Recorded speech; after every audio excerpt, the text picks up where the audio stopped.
Bismillah wa salatu wa salamu ala Rasulillah wa ala alihi wa sahbihi wa man wala. My dear brothers and sisters in Islam, Assalamu Alaikum wa rahmatullahi wa barakatuh. I want to welcome you and welcome Brother Abdullah. Assalamu Alaikum. Always good to be here. Absolutely, it's honor. And so we will be discussing tonight something we quote unquote called it Islamic Red Pill. Let's do it. So, Brother Abdullah, first, what is Red Pill to begin with? Sure. Red Pill is a mostly online reaction to feminism. It's been a few generations of different feminist movements and waves impacting the Western world and the world. And so last 5, 10, 15 years, you have a huge online space and growing online space of men speaking about atrocities and the harms and the pitfalls of, or potential pitfalls of marriage, things that they went through, trauma and abuse and losing their money and losing their kids. And breakups and relationships not working and women being disrespectful and so on and so forth, and how they can respond to it. You gotta level up, you gotta get your finances good, you gotta do this. And at the end of the day, so you can commit as much dinner as possible, is what most of them are saying. Some are advocating marriage, mostly not. So there's a lot to criticize for sure. But also response to feminism, which has a number of fair points, rights of women, and then has gone off the chain.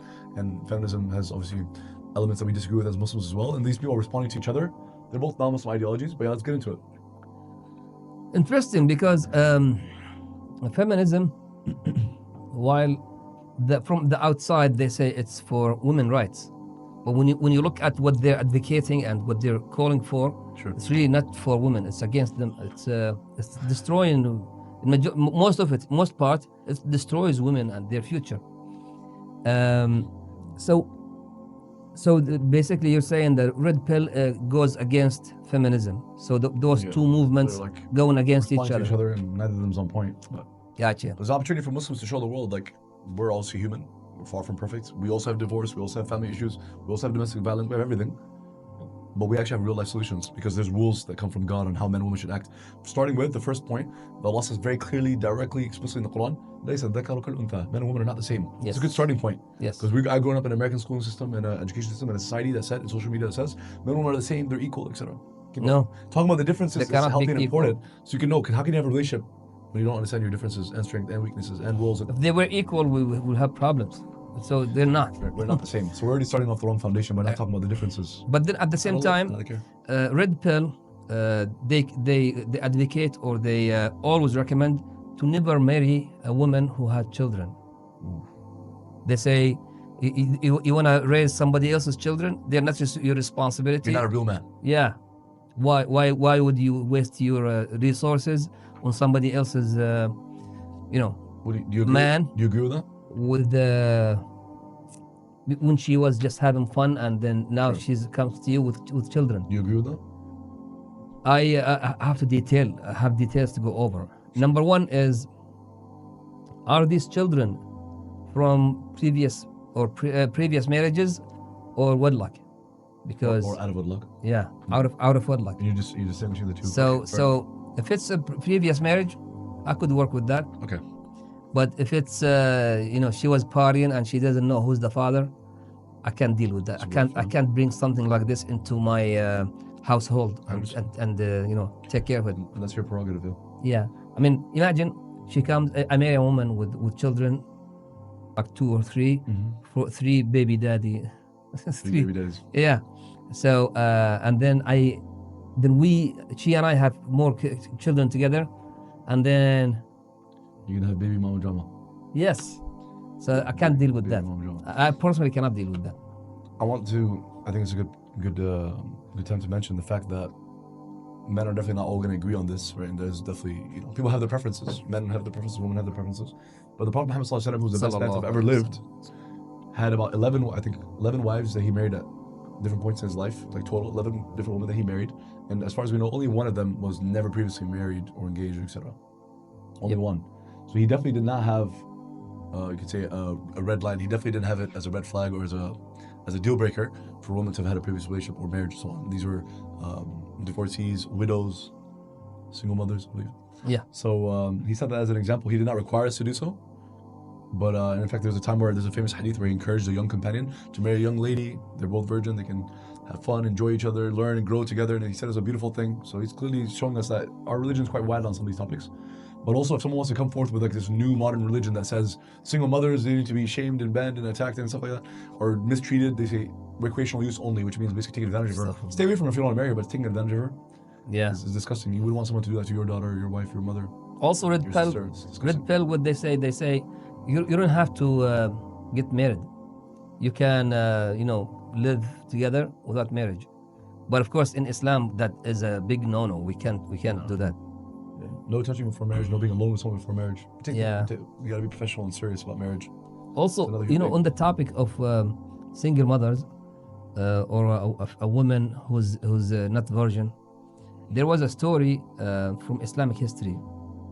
This man got married to a woman a girl who's supposed to be virgin, and on his wedding night, she confessed to him that not only she's not virgin, but she's pregnant. Yeah. Shock. Oh yeah, and the man, of course, was shocked. She didn't know what to do. So she's saying like, "Don't tell me what, like protect." Like she said, yeah, she was asking him. She's like, "If you tell on me, I'm in big trouble. I'm doomed." Because in Islam, a woman who commits something like this has a severe punishment. Yeah. I'm not sure if it's a capital punishment in this case or not, but there is a severe punishment. Yeah. That's the bottom line. So she was begging him not to tell her family and all of that. So what did he do? He didn't touch her. Okay. All right. And then he waited for her to deliver the baby. This man has really smart ideas, really dahiya, we say in Arabic, dahiya. So what he did, he said, don't tell anybody that you had a baby. Don't tell anybody you're pregnant. Keep it to yourself. And once the baby is delivered, I will find some way for it. The baby is out. What he did, he took the baby in a basket and put it by the masjid, by the mosque, at the door. Oh, I think I know what he did. Yeah. He's like, "Oh, I'm gonna take the baby." He acts like he does. Exactly. So what he did. Oh, gee, I would not have thought of that. He came out of the masjid. I didn't even think of that as one of the possible ways to react. Yes, and so he saw lots of people say, "Oh, there's a baby by the door. How could people do this like this?" He's like, "Okay, you're all my witnesses. This is not my child, but I want to adopt the child because we can't leave it, die on the street here." So they're like, "Jazakallah khair, you're the best man," and so on, so. Wow, this guy's a legend. Yes. So he took better man than me. He took the child back to his mother, like how Musa alayhi salam.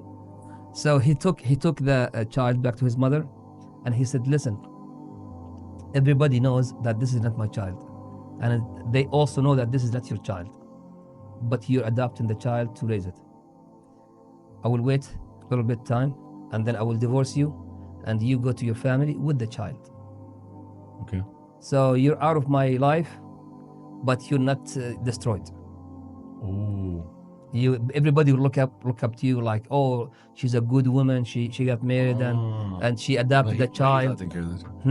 But he's living with her. He's not taking care of the baby. No, he's not. But he found a way to save her. Yes, he saved her. Dignity. Exactly. And then he said, and I'm not gonna take the dowry back, so you could use it for yourself and for the child and all that.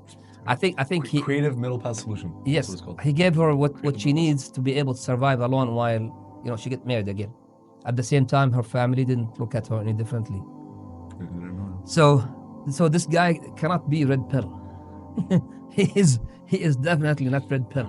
But Islam also encourages men to marry previously married women, so divorcee or widowed and all of that. Marriage is ibadah, it's acts of worship. It's something God rewards you for. It's a beautiful thing. Absolutely. If you marry someone who's, let's say, an orphan, a refugee, single mother, someone stranded, alone, poor, etc., you can get more good deeds. Absolutely. Definitely, it's more challenging, it's more work, and you can get more rewarded for that. Yep, and as most people know, that Islam allows for multiple wives. In fact, multiple wives resolve this problem, because you have lots of single mothers. We have the highest rate of single motherhood in human history right now. Yes. So imagine every man Islam allows up to 4 wives, right? Yeah. Imagine if every man is married to 4 wives. You will not find that many single mothers alone. And children will be raised in a healthy environment with a father and mother, and will be taken care of. We need to build tribes, yeah? Revive the tribe. Absolutely. Who's with us? Revive the tribe 2025. Do you have a brave heart to join us? Abdul Muhsin for president. I was like, was it Make America Great Again? Revive the tribe. That's right. Revive the tribe. Revive the tribe. Hashtag revive the tribe. It's I'm down. Where do Islam has lots of solutions. Where do I sign up? We will set up a signing form, and everybody can join us. Big responsibility.